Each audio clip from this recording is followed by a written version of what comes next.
Umwanya wa munani w'abagore batunze agatubutse hano mu Rwanda turahasanga Zerifate Mukarubega. Uyu ni umwe mu bagore batunze amafaranga menshi cyane bitewe n'uko ari we washinze kaminuza mpuzamahanga ya UTB.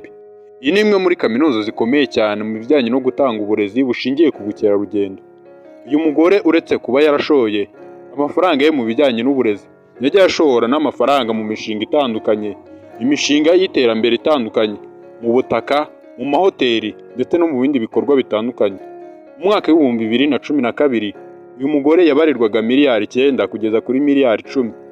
Gusa ubu mu mwaka w'ibihumbi 2025 abarirwa umutungo urenga miliyari 15 z'amafaranga y'u Rwanda. Akaba afatwa nk'umwe mu bagore batunze amafaranga menshi cyane hano ku butaka bw'u Rwanda. Nubwo izina rye ritazwi cyane, benshi bakaba batamuzi, ni umwe mu baherwe bakomeye cyane hano mu Rwanda.